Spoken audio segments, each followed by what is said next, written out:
Hi everyone, my name is Tredrea. I'm from Zeptalab, and I'm going to be talking about running effective soft launches and how to save the games that can be saved.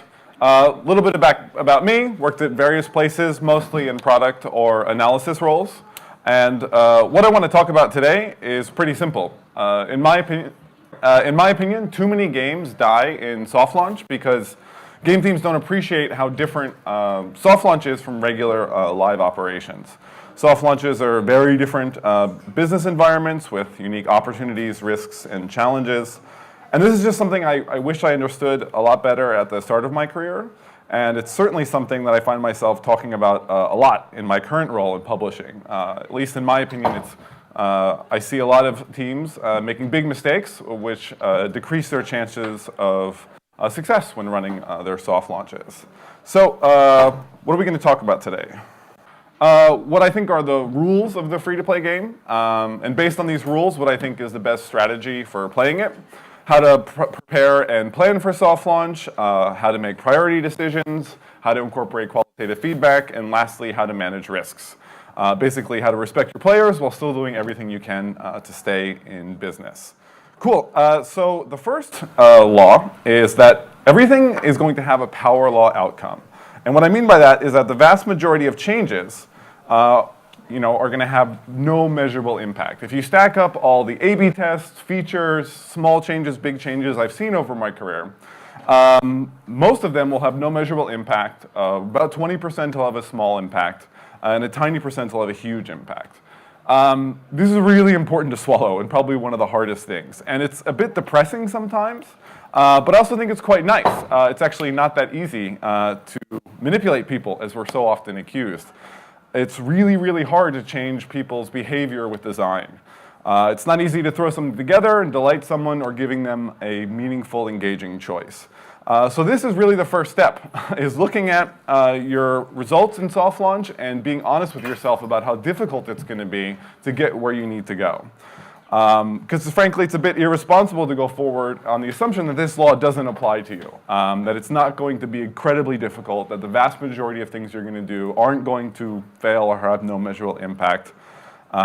So if you see yourself quite far away from your soft launch goals, it's important to, well, just accept that you're going to have to be a lot more aggressive about your soft launch approach. And what do I mean by aggressive? It means that you're going to have to take on a lot more risk. This is something that everyone in finance keenly understands, but I think in games we sometimes forget it. If you need higher reward, you're going to have to take higher risk. That means if you need to double your LTV, it's not going to come from tweaking your drop tables or improving your onboarding funnel. You need to make big changes to the experience. And I hope this, and I think this makes sense. If you need to see very different results, your players are going to need to play a very different game. Of course, like with everything, there are some exceptions and best practices. These are two things that I pretty much do in every soft launch, so they actually are some reliable small wins. If your retention is good, I always jump into testing in-app purchase prices, just because setting the equilibrium price on paper is pretty much impossible. And the same thing with difficulty. These are two things that can give you some nice wins, 10, 20% LTV, but are not going to turn around a failing game. For that, you're going to have to make much bigger changes to the experience. Which is good, because in soft launch, you can break the game. Often as a product manager, I would propose or suggest something, and the designers would freak out. They'd be like, oh my God, this is so risky, the community's going to revolt, it's going to break the game. And after global launch, this is a real, although I have to admit I often think it's overstated risk. Sometimes changes do break the game and have a negative material impact on your business. But in soft launch, this risk is nearly zero. You just add more territories and spend some more UA money. And this is probably the biggest and most important difference between soft launch and global release. This is the one time when you can take huge risks. So if you're in a business position where you need to take huge risks to have any chance to reach global launch, you can do it. And a well-run soft launch, even if the majority of things you do have no measurable impact, will be constantly generating learnings, and these learnings accumulate. And this is really the only way to have any chance at improving the odds that your change is going to have a positive impact, is to always be shipping distinct experiments with a clear purpose and proper experimental design, so you're always learning, so that after flurries of failure, you can finally get some big wins. The last rule is that a global launch is always going to cost several soft launches. This is just never going to change. This is our funnel at Zeptalab. It's kind of particularly brutal because for our internal projects, they're usually high risk, highly innovative. But even if it's something that's a bit more conservative, there's always going to be that ratio. But of course, just because it's super tough, it doesn't mean there aren't things you can do to increase your chance of success. So let's talk about the game of games. So these are the rules. What do we do if we're playing this game to increase our chances of success? Kind of simple. You need to be making as many big, deep, and distinct changes as possible in soft launch. That's kind of it. When I'm reviewing soft launch plans in my current role, this is mostly what I'm looking for. There's designers and product managers on the team that are there for feature design and that sort of thing. But mostly I want to make sure that we're making as much use of the limited time and limited users of soft launch so that we have the best chance of reaching global launch and doing so well. And I think this happens by getting as many learnings out of your soft launch as possible, which comes from shipping as many big, deep, and distinct changes as you can.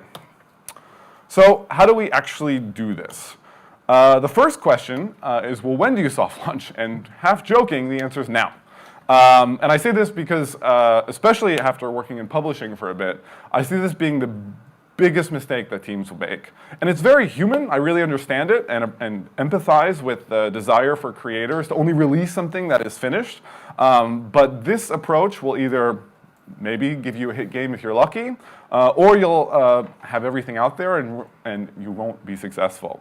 Now there are some exceptions, but for the most part, your game should be soft launched as soon as you have anything you can measure in the core mechanic.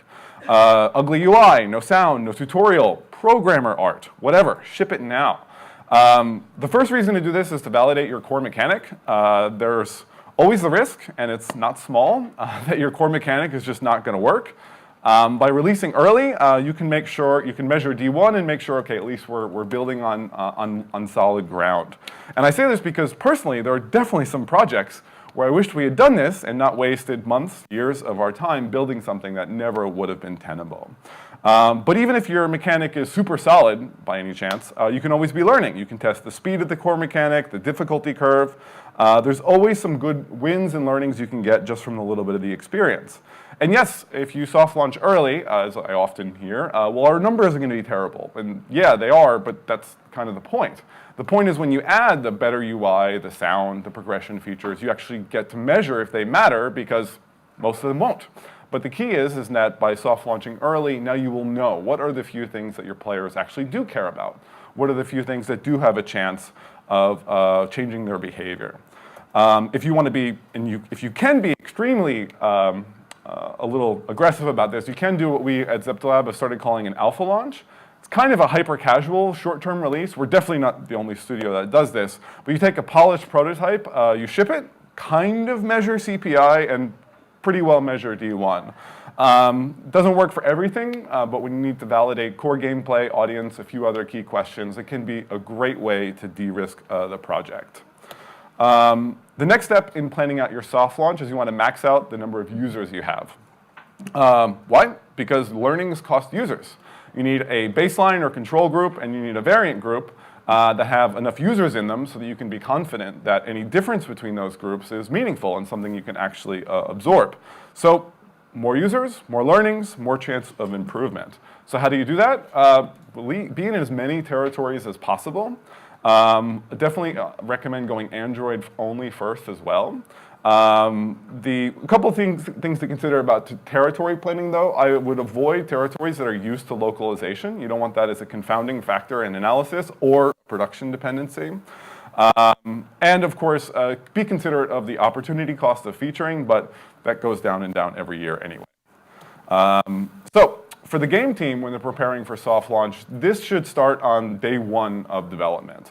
As they're going through the thousands of questions that they have to answer about how to build the game, they should be thinking about, well, what are the big questions? What are the big opportunities? What are the big risks?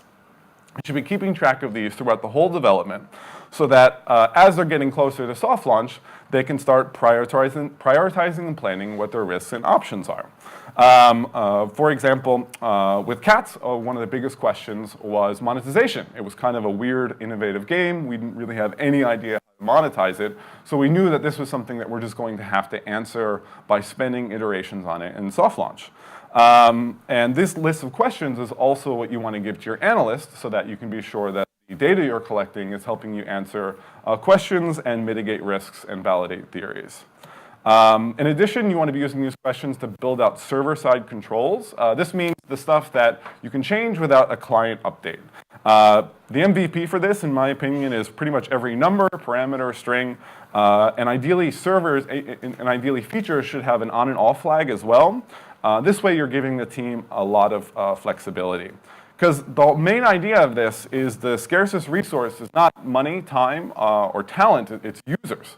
You never want to waste a user in soft launch. You want to always be generating learnings from them. For example, you ship a new feature, you A/B test it, it goes well, push it live for all users, great. But you have 2 weeks left until your next client update. If you've built out a nice server-side set, if you have a nice backlog of ideas, you can use these 2 weeks to run an experiment on difficulty, on pricing, to turn off this feature for users, to do something with the time so you're not just sitting and waiting. Okay, so you've soft launched the game. You've got a pile of ideas and a pile of data. How do you actually prioritize things? Well, the first thing to consider is, well, what state is my game in? Is it on the good track, kind of not so clear, or is it in really kind of a dangerous state? For casual games, we just look at D1 and use that kind of 40% as the guideline. If it's over 40%, okay, it's not broken, let's keep going. Still a long way from a complete business case, but at least we know that the ground we're standing on is pretty shaky. If it's 30 to 40, this is a little bit edgier. In this case, give the project a few months, but be very wary if you're just seeing update after update after update with no impact at all. And if it's even less, of course, there's always the chance that it was a technical issue. This does happen. You just make the game way too difficult, or there's some bug that it ended up crashing the game. But once you eliminate these, it's likely that you should just cancel the project and move on to something else. But of course, it depends. Those are really just guidelines for a casual game, and a business case is always a lot bigger than D1. But the key is that you need to have a clear understanding of this before you release soft launch, so that when you do get these numbers, you can put them into context. Is this good for us? Is this not so clear? Is this terrible for us? Make sure you have a very clear understanding of that, not only you, but everyone around you. So you're able to just soft launch, make a decision, not soft launch, discuss for 2 weeks, and then make a decision. And the key is that retention is really the backbone of this. That's why we want to look at D1. It is, I guess, possible to build a game with terrible retention numbers if you have amazing buy rule numbers or something else. But the key thing here is just to know that retention is by far the hardest thing to change in a game.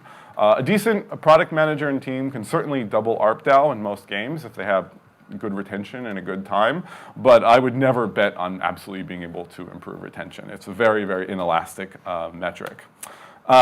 So if you want to be more aggressive, if you want to get more growth out of your soft launch, one of the most important ways to do this is to ship MVPs. And some better game teams even do this in global release.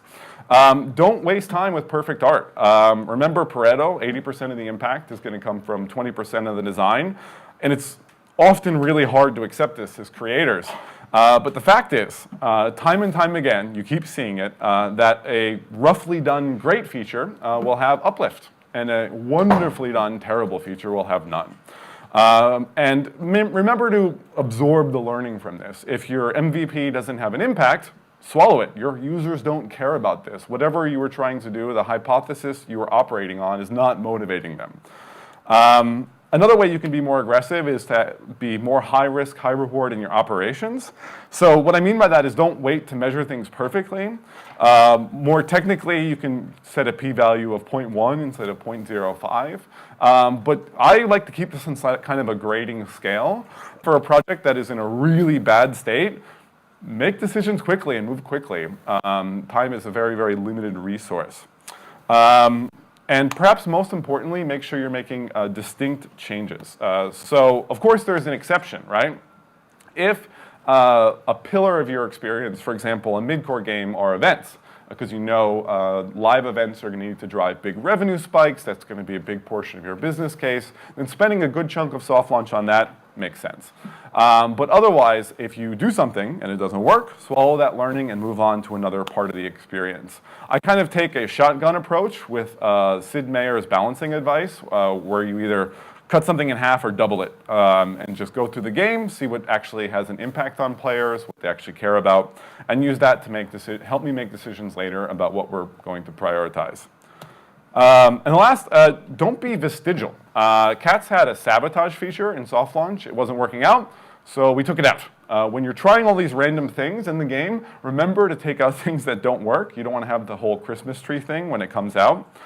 And it can be kind of frustrating how it's an incredibly stressful experience to run a soft launch, months, years of work. Most things aren't working, but it's important to remember that nothing is for nothing.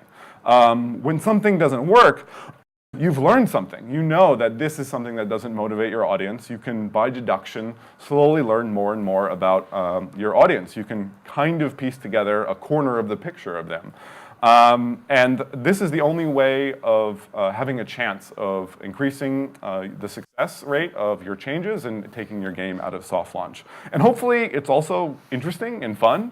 At least there's, in my career, there's been many, many times where what you think, the way you think things work and the way things actually work end up being so different, it's actually quite interesting and fun.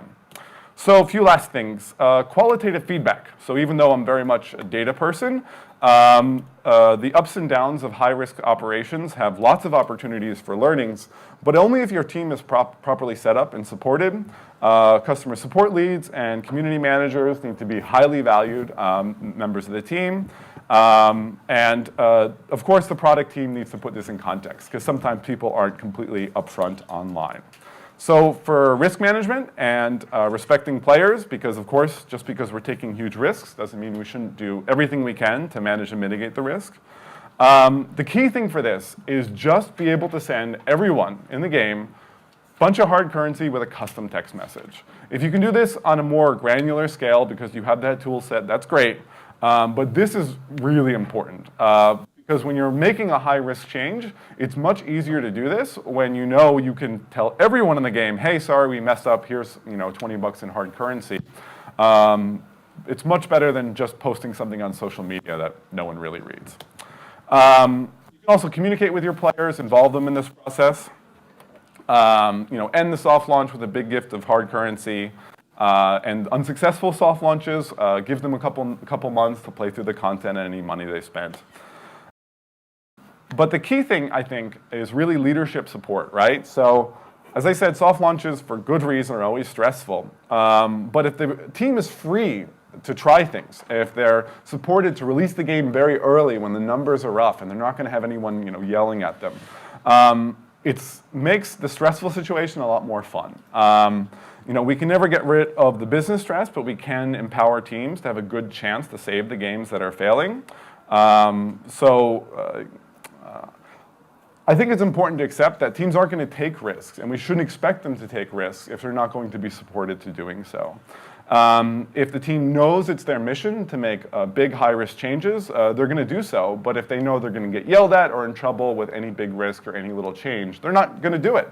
They're just going to play it safe. And that's on leadership to make sure they're in an environment where they can have the best return in the game. The team has to be empowered. The team has to be empowered and trusted. And that's kind of the only way it'll work. So to summarize everything, soft launch, now. Now. If you're not nervous, you've waited way too long. Prepare operations, backend controls, and soft launch plans before you release. So it's much easier to have those conversations while everyone's looking over the data and trying to figure out what to do. Don't waste time with small changes. You almost want to try to break the game with high-risk experiments, and especially keep this on a sliding scale. The farther away you are from your goals, the more aggressive you have to be. Ship a huge change, no big impact, move on to the next thing. Work closely with customer support and community management. Always be learning, and just remember that great soft launches only happen with leadership support. Thank you very much. Hey, you said launch on Android only. Why is that? Well, the first reason is to skip the submission process, so you're able to ship much faster. And also because you can A/B test in the store. This is also super helpful. It's a bit nasty. You have to make sure you're kind of coordinating well between marketing and the product team so that if you get a big change in your user quality because of marketing, you don't misinterpret it on the product side. And also, Android also allows you to be super high risk if you want to be. For example, I forget the studio that told me they do it this way, but they don't QA in soft launch. They don't measure D30, they just measure the ratio of D3 to D1. Because if that ratio is improving, then D30 is probably improving. So they ship the game on Monday or Tuesday. If it requires a hotfix because of QA, they'd ship a hotfix. With Android, it's just a couple hours. Allows them to be way faster than if they were waiting for Apple. Well, one exception, though, is if you have a big brand, like Angry Birds, this doesn't work because you get flooded with fake installs. So there are always, of course, exceptions to this. In that case, actually, I think when I was at Rovio, we spent a lot of the time only looking at Apple data for the first few months because we weren't quite sure how many of the Android users were from hacked APKs and whatever that were just messing up the data. When you soft launch and you're buying users for the test, how do you know if the metrics that you're seeing, good or bad, are a result of good or bad marketing or good or bad products? There's a couple different ways to take this approach. What I prefer is that every soft launch, and this is what we do at Zeptalab, we buy exactly the same kind of users for all of our games. Very general targeting, that sort of thing. Of course, if a game gets greenlit for a global launch, then the UA team's going to need time to prepare, to test a bunch of creatives, to do other things. So kind of those two phases. But you can also do an earlier phase as well with split metrics tests and at least get a sense. Because of course, one of the risks with this approach is what happens if your default marketing is bad? What happens if all the best practices that you happen to follow end up being terrible for this genre and audience, which of course happens all the time. So you can mitigate that a bit by running split metrics tests and getting a sense of what good marketing might be. But also it is always kind of helpful when there is a gap. Say, for example, after a few months, you don't really have any good A/B tests left. You have a couple weeks in between when the next client update is going to hit. Then in this times, marketing will say, hey, let's try some different creatives for a little bit. Let's see if it has an impact on product KPIs since we know nothing's going to be happening over there. So I guess the short answer is it's a real risk. You should do what you can to mitigate it, but the risk is never going away. Do you have a sort of like a min or max time that you'll keep a game in soft launch for?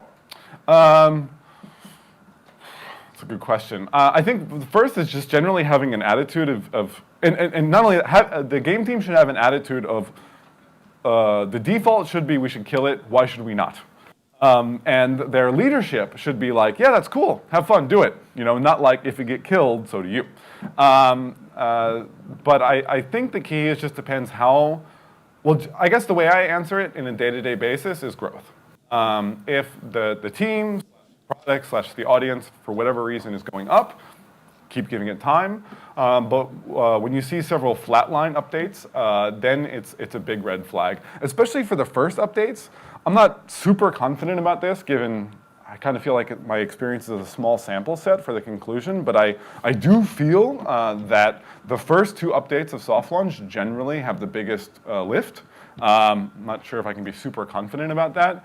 So if you see the first 2 or 3 updates all having flat lines, for me that's a huge, huge red flag. Of course, putting in context and that sort of thing. Do you have some other amazing idea that you can do in one more update that has a good hypothesis? Well, sure, why not? That sort of thing. Thank you, everyone.